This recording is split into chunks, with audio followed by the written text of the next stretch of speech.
आचार्य भगवान ने कब से मन में विचार लाया कि हमें संलेखना की ओर कदम बढ़ाना है? क्योंकि आचार्यों की कभी संलेखना नहीं होती, न उपाध्यायों की संलेखना होती।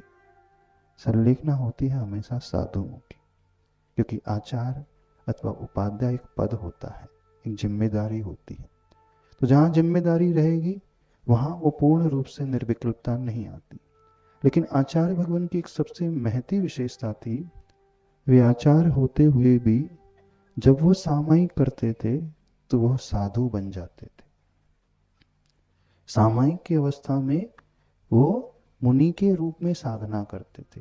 उस समय वो ये कभी याद नहीं करते थे कि मैं आचार्य हूं, क्योंकि आचार्यों के लक्षण होते हैं जो स्वयं पंचाचार का पालन करते हैं और पर को पंचाचार का अथवा अन्य आचरण का पालन कराते हैं। अपम परम च झुंझई सो आयरियो मुनि ने आत्मा को, स्वात्मा को और पर आत्मा को ने, शिष्यों को, मुनियों को, आरिकाओं को, ब्रह्मचारी हैं, ब्रह्मचारिणी हैं, एलक हैं, छल्लक हैं, सबके लिए रास्ता जो दिखलाते हैं, उन्हें दीक्षा देते हैं, उन्हें शिक्षा देते हैं, उन्हें प्रायश्चित देते हैं, समाज का कल्याण जो करते हैं, सामाजिक क्षेत्रों का उद्धार जो करते हैं, राष्ट्र के उद्धार की जो भावना हमेशा भाते रहते हैं। तो आचार्यों के लक्षण परहित प्रतिपादन एक कार्यम, पर का कल्याण करने वाला मुख्य। और साधु का लक्षण सिर्फ आत्म कल्याण का लक्षण। जो साधु होते हैं, मुनि होते हैं, उन्हें दुनियादारी से कोई लेना देना नहीं। उन्हें सिर्फ अपनी व्रतों का ध्यान रखना, उसका पालन करना और आत्मा का कल्याण करना है। तो आचार्य भगवान की एक विशेषता, वे आचार्य अकेले नहीं थे, वे संघ को पढ़ाते थे। उस समय वे उपाध्याय की भूमिका अदा करते थे।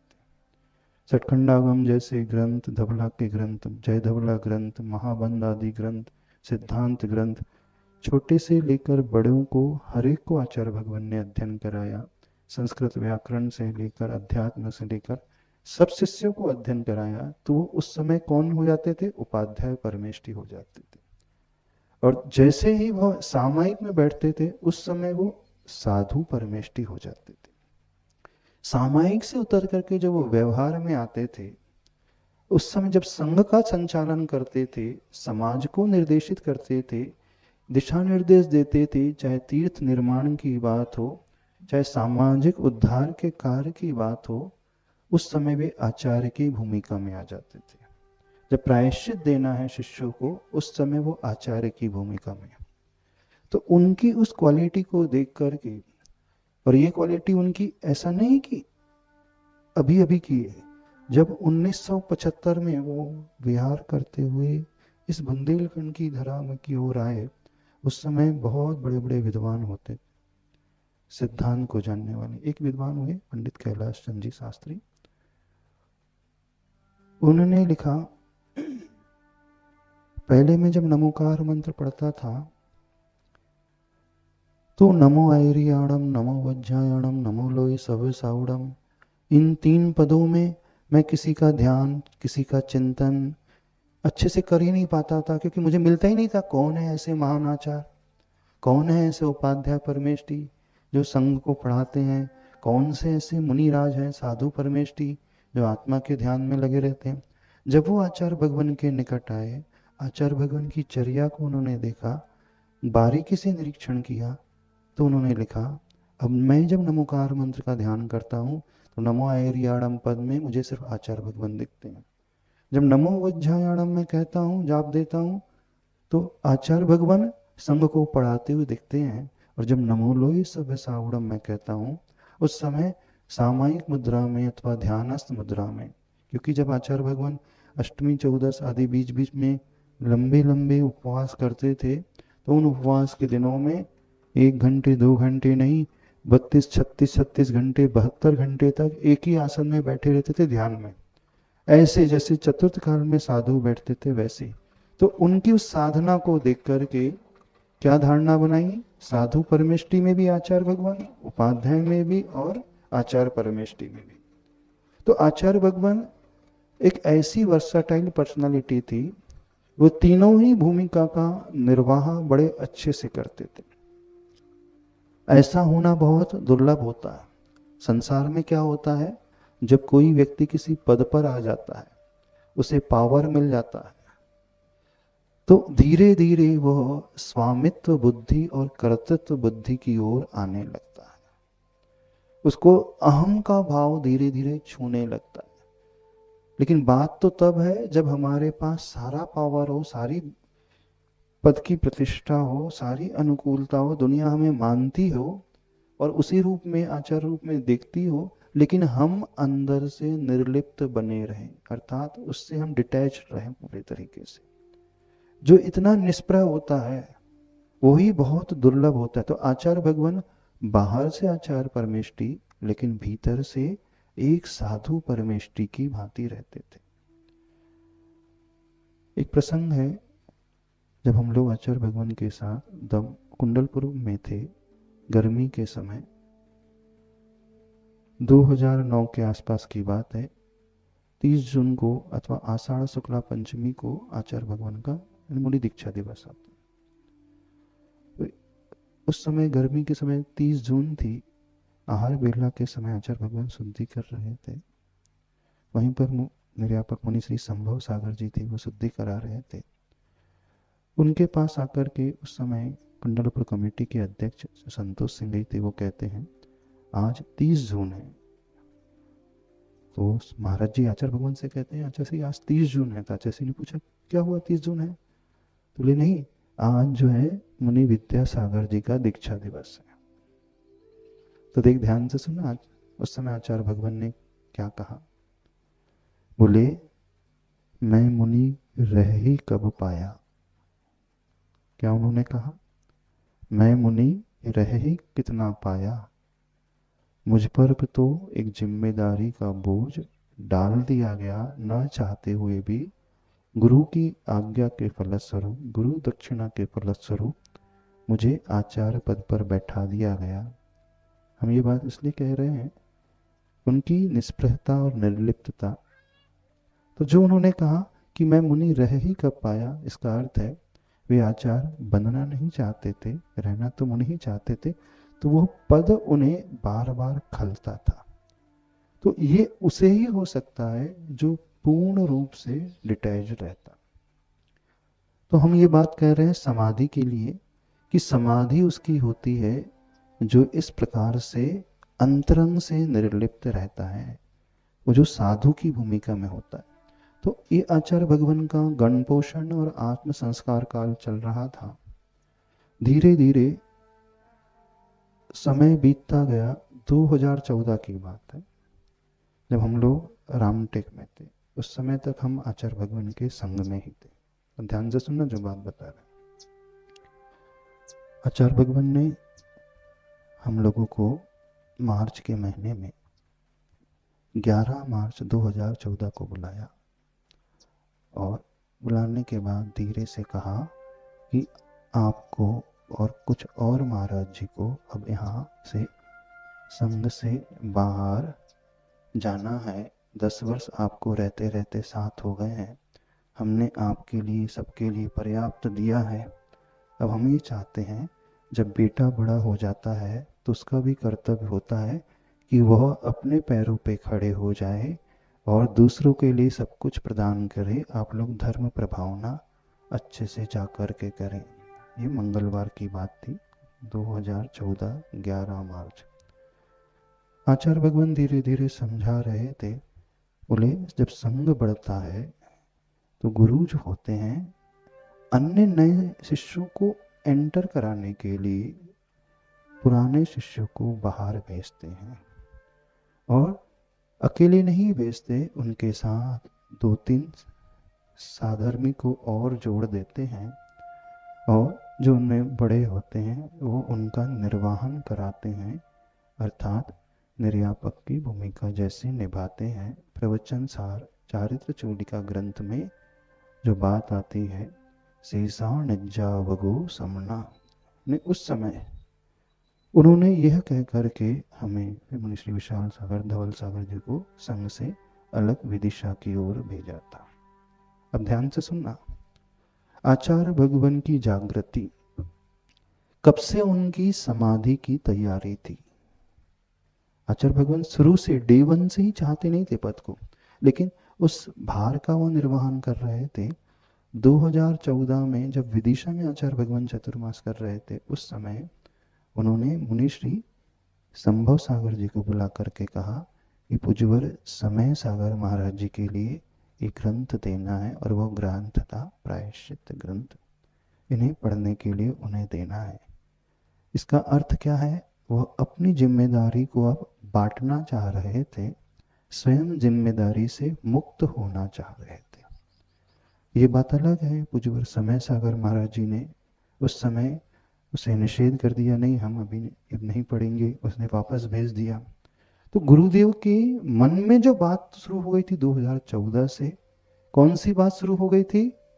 कि जो कार्य हमारे गुरु ने किया, अपने पद का त्याग करके संलेखना पूर्वक समाधि की, वही कार्य हमें करना है, और यह तब संभव होगा जो जागृत होगा। यानी कर्तृत्व बुद्धि से वो पूर्ण रूप से रहित थे। पर उस समय पूज्यवर समय सागर महाराज जी ने कहा नहीं, हम कुछ नहीं करेंगे। ये पूज्यवर समय सागर महाराज जी की निर्लिप्तता। धीरे धीरे प्रसंग आगे बढ़ता गया। 2017 में जब आचार्य भगवान का चातुर्मास रामटेक अतिशय क्षेत्र में हुआ, उस समय एक बहुत बड़ा तीव्र असाता वेदनी कर्म का उदय गुरुदेव का आया। चतुर्मास निष्ठापना से पूर्व, दीपावली के एक दिन पूर्व, त्रयोदशी के दिन आचार्य भगवान का स्वास्थ्य बहुत खराब हो गया। एक प्रकार से चौके में ही उन्हें चक्कर जैसे आ गए। ऐसा स्वास्थ्य खराब होगा, और वो स्वास्थ्य थोड़ा सा गलत मेडिसिन चलने से, दवाई की, औषधि की अधिक मात्रा चलने से हो गया। जब वो स्थिति हो गई तो आचार्य भगवान की कमजोरी बहुत अधिक बढ़ गई। ऐसी कमजोरी हो गई कि संघ के जब सब साधुओं ने देखा कि कल चतुर्दशी है और चतुर्दशी को चतुर्मास का निष्ठापन का उपवास करते हैं, सब साधुओं ने गुरुदेव से निवेदन किया कि निष्ठापन का उपवास 2 दिन बाद भी कर सकते हैं। तो गुरुदेव समझ गए कि ये लोग हमारे स्वास्थ्य को लेकर के ऐसा कर रहे हैं। तो गुरुदेव ने कहा देखो, मैंने तो अपने उपवास का संकल्प कर लिया है, अब आप लोगों को निर्णय करना है कल उपवास करना है अथवा नहीं।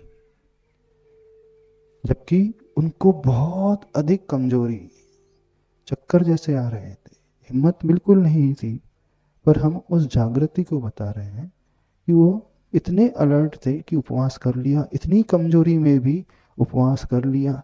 फिर धीरे धीरे अपने आप को संभाला, और जब ऐसी परिस्थिति हुई, अपने मनोबल के ऊपर डिपेंड होकर के शारीरिक प्रतिकूलता को मात दे करके उन्होंने वहीं से विहार किया, फिर डोंगर गांव डोंगर घोड़ की ओर गए। ये घटना 2017 की। गुरुदेव 2014 से ही सोच रहे थे कि मुझे तो सब कुछ छोड़ना है, निवृत्त होना है, निर्विकल्प होना है। 2018 में जब आचार्य भगवान का चातुर्मास खजुराहो में हुआ, खजुराहो से विहार करते हुए गुरुदेव ललितपुर आए। उस समय पूज्यवर मुनि श्री समय सागर महाराज जी को बुलाया, और बुला करके उससे पूर्व ही 2015-16 में आचार्य भगवान ने कुछ ब्रह्मचारियों को मुनि श्री समय सागर महाराज जी के पास अध्ययन करने के लिए भेजा था। पहले तो मुनि श्री समय सागर जी को संघ में ही रह करके अध्ययन करवाते थे, लेकिन उनका भी संघ पृथक हो गया 2014 से, तो उनके पास कुछ ब्रह्मचारियों को भेजा। और ललितपुर पंचकल्याण 2018 में हो रहे थे। आचार्य भगवान खजुराहो से विहार करके ललितपुर आए थे, और उस समय पूज्यवर समय सागर जी का चतुर्मास सतना में हुआ, तो उन्हें भी ललितपुर बुलाया। और 18 नवंबर 2018 को उन्होंने एक बहुत बड़ी ऐतिहासिक घोषणा की, मुनि श्री समय सागर जी के लिए निर्यापक पद। उस समय दक्षाएं भी दी आचार्य भगवान ने, और मुनि श्री समय सागर जी के लिए प्रथम निर्यापक पद की घोषणा की। 2019 अप्रैल में बीनावाड़ा क्षेत्र में आचार्य भगवान ने मुनि श्री योग सागर जी के लिए द्वितीय निर्यापक पद की घोषणा की, मुनि श्री योग सागर जी की प्रभावना को देखते हुए। 2019 में जब आचार्य भगवान का चातुर्मास सिद्धोदय सिद्ध क्षेत्र नेमावर में हुआ, तो उस चतुर्मास में जुलाई के महीने में ही, शायद गुरु पूर्णिमा के दिन ही, आचार्य भगवान ने दो और निर्यापक पद की घोषणा की, पूज्यवर नियम सागर महाराज जी और पूज्यवर मुनि पुंगव श्री सुधा सागर जी के लिए। ऐसे 2018 से लेकर 2019 तक 6 महीने 8 महीने के पीरियड में उन्होंने 4 निर्यापकों की घोषणा की। समझना। अब प्रश्न ये उठता है, गुरुदेव वहां थे, उन्होंने निर्यापक क्यों बना दिया? गुरुदेव अंदर से सोच रहे थे कि जो कार्य हमारे गुरु ने किया है, सरलेखना के पूर्व अपने पद का त्याग, लेकिन पद के त्याग के पूर्व संघ की व्यवस्था प्रॉपर तरीके से बनाई जाती है। तो आचार्य भगवान समझते थे, इसलिए संघ को व्यवस्थित करने के लिए 4 निर्यापकों की उन्होंने घोषणा की। अब 2018 में भी आचार्य भगवान का स्वास्थ्य बहुत ज़्यादा खराब हुआ। उस समय खुरई में आचार्य भगवान थे। ऐसे करके बार बार गुरुदेव का स्वास्थ्य खराब होने लगा था। तो गुरुदेव अब समझने लग रहे थे कि अब हमें इस शरीर के बारे में ज़्यादा चिंतन नहीं करना है, आत्मा के बारे में चिंतन कर रहा है। शरीर की प्रतिकूलता बढ़ते चले जा रही है। अब कैसे हम अपने अंतिम लक्ष्य की ओर पहुंचे, वो जागृति की हम बात। 2019 में जब नेमावर चतुर्मास हुआ, वहां से विहार करते गुरुदेव बड़वाहा की ओर गए थे, सिद्धवरकूट की ओर गए थे। वहां पे पुनः आचार्य भगवान का स्वास्थ्य बहुत ज्यादा खराब हुआ। फिर आप 2020 का चतुर्मास रेवती रेंज इंदौर में हुआ। उस समय सबने सुना होगा, आचार्य भगवान का स्वास्थ्य एकदम ऐसा खराब हुआ, हर व्यक्ति वहां डर गया था। हर व्यक्ति को तरह तरह के विकल्प उत्पन्न होने लगे थे। हर व्यक्ति आचार्य भगवान के पूर्ण स्वास्थ्य के लिए जाप, अनुष्ठान, शांति धारा, शांति विधान करने लगे। पर हर बार की तरह गुरुदेव ने इस बार पुनः उस रोग परिचय को मात देकर के अपने आत्म बल पर स्वयं विजय प्राप्त की और पुनः अच्छे से विहार करने लगे, स्वस्थ होकर के आगे बढ़ने लगे। 2020 में फिर गुरुदेव ने कुछ और ब्रह्मचारियों को पूज्यवर योग सागर जी के पास पहुंचाया। और जब हम लोगों का चतुर्मास सरधना मेरठ डिस्ट्रिक्ट में यूपी में था, वहीं पे 2020 में पहले 2 ब्रह्मचारियों को, फिर 3, ऐसे 5 ब्रह्मचारियों को हमारे पास भेजा अध्ययन करने के लिए। गुरुदेव का चतुर्मास 2021 में जबलपुर में हुआ, दयोदय तिलवारा घाट में, और 21 में पुनः आचार्य भगवान का स्वास्थ्य चतुर्मास के अंत में खराब हुआ। फिर गुरुदेव ने पुनः अपने आप को स्वस्थ मानसिक दशा के आधार पर बनाते हुए विहार करते हुए कुंडलपुर पहुंचे। ये जनवरी 2020 की घटना है, 2022 की घटना है, जहाँ बड़े बाबा महामहोत्सव का कार्यक्रम। अब 20 जनवरी को पूज्यवर मुनि श्री विनीत सागर जी और मुनि श्री चंद्रप्रभ सागर जी का आगमन जो है कुंडलपुर में होता है। और उस दिन गुरुदेव का प्रवचन था। वह प्रवचन हर व्यक्ति को सुनना चाहिए, वो आपको मिल जाएगा। नहीं है तो एक पुस्तक है लोकोत्तर महापुरुष की महायात्रा, इसमें पूरा डिटेल में दिया है आचार्य भगवान का वह पूरा जीवन वृत्तांत, कैसे उनकी साधना रही, जागृति रही। इसे हर व्यक्ति पढ़े, अवश्य पढ़े। बहुत गजब की पुस्तक अलग श्री धैर्य सागर ने संकलित करके बनाई है। अब उस समय जो 20 जनवरी का प्रवचन है, वो सबसे ज्यादा श्रवणी है, हर व्यक्ति को सुनना चाहिए। उस दिन आचार्य भगवान ने मुनिश्री जब का आगमन हुआ तो कहा कि देखो, एक ही बात कही, हमारा दीक्षा काल, शिक्षा काल, गण पोषण काल, आत्म संस्कार काल हो गया है। अब हमें सरलेखना काल की ओर और औत्तमार्थिक काल की ओर बढ़ना है। एक उदाहरण गुरुदेव ने दिया था, जैसे ट्रेन प्लेटफॉर्म में आने वाली होती है तो 3-4 किलोमीटर पहले ही अपनी स्पीड कम कर लेती है, तब कहीं जाकर के वो प्लेटफॉर्म में रुकती है। और ये इंडिकेशन होता है पैसेंजर्स के लिए कि स्टॉप आ गया है, सब अपनी अपनी पैकिंग कर लें और यहाँ से अब स्टेशन में आकर के प्लेटफॉर्म में उतरना है, गाड़ी को छोड़ना है। ये उदाहरण दिया था गुरुदेव ने। ठीक ऐसे ही हमारे चारों काल पूर्व हो चुके हैं। अब हमें भी अपने लक्ष्य की ओर पहुंचना है, और लक्ष्य के पूर्व ही हम जो हैं इस प्रकार से साधना करना चाहते हैं। और एक वाक्य आचार्य भगवान ने बार बार कही, पश्चिम सल्लेहना मरणम, अर्थात पश्चिम सल्लेखना मरण, यानी जीवन के अंत में सल्लेखना मरण होता है। और जो विशेष बात गुरुदेव ने कही, सल्लेखना के जो 5 अतिचार, जीवित मरणाशंसा, मित्रानुराग, सुखानुबंध, निदानानि च, गुरुदेव इन 5 अतिचारों की चर्चा हमेशा करते थे। 2024 में हमारा चातुर्मास सिद्धोदय सिद्ध क्षेत्र नेमावर में हुआ। वहाँ पर आश्रम में कुछ उल्लक जी भी साधना रहते हैं, ब्रह्मचारी भी साधना रहते हैं। उस चतुर्मास के दौरान 3 सल्लेखना हुई थी। और वहाँ जो ब्रह्मचारी भैया मुकेश भैया थे, उनके सानिध्य में भी बहुत अच्छी, वो भी साधना करा रहे हैं। तो उन्होंने एक बहुत अच्छी बात कही, बोले जब भी हमारे यहाँ किसी ब्रह्मचारी वृत्ति की सल्लेखना होती है अथवा चुल्लक की सल्लेखना होती है, तो आचार्य भगवान का एक ही निर्देश बार बार आता है, याद रखना सल्लेखना के 5 अतिचार हैं, उनसे अपने आप को बचाना। वृद्धावस्था में आकर के जीने की इच्छा हो जाती है, अथवा शरीर में रोग बढ़ जाता है तो मैं जल्दी मर जाऊं ये भाव होने लगता है, अथवा जब वह छपक जो है संस्तर को आरूढ़ हो जाता है तो उस समय सुख का अनुबंध और मित्रानुराग के बारे में चिंतन करने लगता है। उसकी लाइफ की पूरी रील जो है वो अकेले लेटे लेटे अपने ही माइंड में घूमने लगती है। पुरानी यादें उसे आने लगती हैं कि जब मैं युवा था तो कैसे करता था, कौन कौन के मित्रों के साथ रहता था, कितने सुखपूर्वक मेरा जीवन चल रहा था। जब ये बातें याद आती हैं तो बहुत हद तक साधक जो है अतिचार लगा लेता है। ये तो मित्रों के प्रति अनुराग का भाव पैदा कर लेता है, जो सुख अथवा सुख के क्षणों को याद कर लेता है।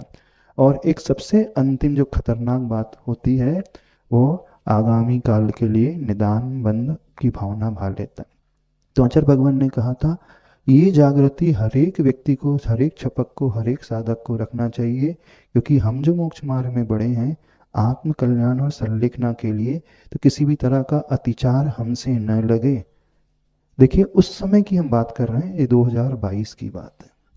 तो 2022 में भी गुरुजी ने संकेत दिया था। और जब कुंडलपुर महामहोत्सव हुआ उस समय 20 फरवरी 2022, आपको याद होगा उस समय कितनी दीक्षाएं हुई थी, याद है?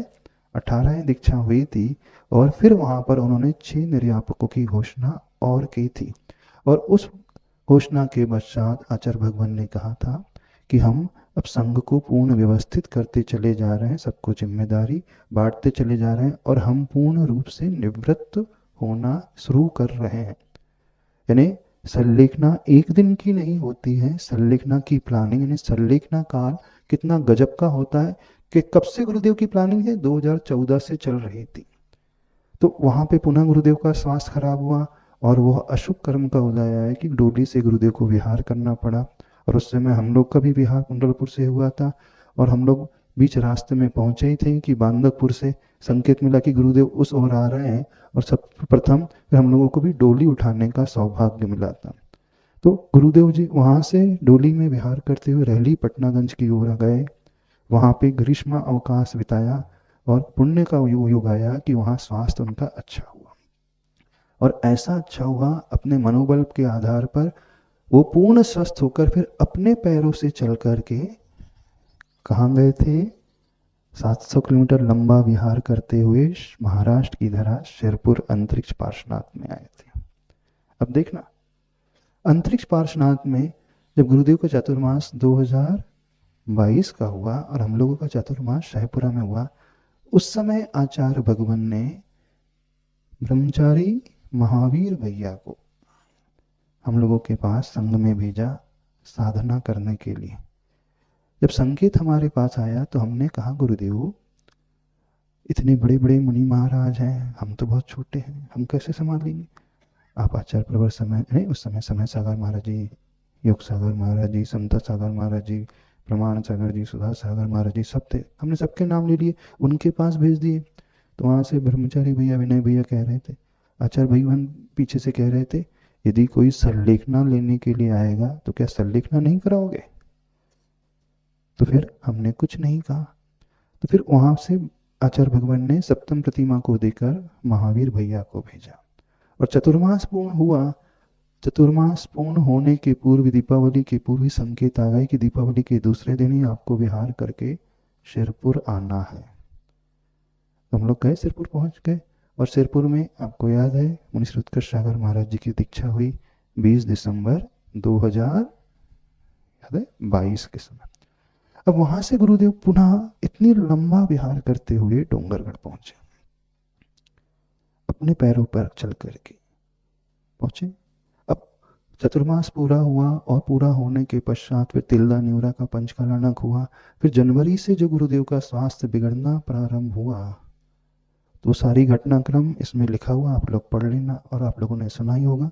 उसे हम डिटेल में नहीं बताना चाहते हैं, बस एक बात प्रमुख रूप से बताना चाहते हैं कि 8 फरवरी को पूज्यवर गुरुदेव ने उस समय चतुर्दशी के दिन औत्तम आर्थिक प्रतिक्रमण किया, अर्थात अब अपने 6वें काल में प्रवेश हो गए। गुरुदेव को हिंट लग चुकी थी क्योंकि उन्हें ऐसा रोग हो गया था, पीलिया था, जॉन्डिस था, और वो ऑब्स्ट्रक्टिव जॉन्डिस था मेडिकल टर्मिनोलॉजी में, अर्थात पित्ताशय से जो पित्त है, गॉल ब्लैडर से पित्त जो है आगे पास ऑन नहीं हो रहा था और वह रिफ्लक्स होकर के पूरी बॉडी में रक्त के माध्यम से फैलता चला जा रहा था। इसलिए उनकी आंखें पीली हो गई, शरीर पीला पड़ने लगा, नाखून पीला पड़ने लगा। और इस रोग की सबसे बड़ी विशेषता होती है कि सूर्य अस्त जैसे जैसे होता है वैसे वैसे इस रोग की दहा बढ़ती है। सूर्य जब निकला हुआ होता है तो खुजली नहीं होती है, संध्या काल 4 बजते ही शरीर में खुजली बढ़ते चले जाती और लगभग 8-10 घंटे तक, रात के 2-3 बजे तक तीव्रता उसकी बढ़ते चली जाती। जब गुरुदेव ने देखा कि इस प्रकार की स्थिति आ गई है तो उन्होंने समझ लिया कि अब हमें अंतिम पड़ाव की ओर पहुंचना है और 8 फरवरी को अंतिम प्रवचन किया, प्रतिक्रमण किया और 9 फरवरी को पूज्यवर निर्यापक श्री योग सागर जी को कुछ उन्होंने संकेत दिए, वो आप सब जानते हैं। और जो घटना घटी फिर 15 फरवरी को उन्होंने संपूर्ण आहार जल का त्याग किया। 16-17 फरवरी को उपवास पूर्वक, जागृति पूर्वक सरलेखना ग्रहण की। अब वो कौन सी सरलेखना उन्होंने ग्रहण की? भगवती आराधना ग्रंथ में आता है सरलेखना 2 प्रकार की होती है, एक प्रकाश सरलेखना और एक अप्रकाश सरलेखना।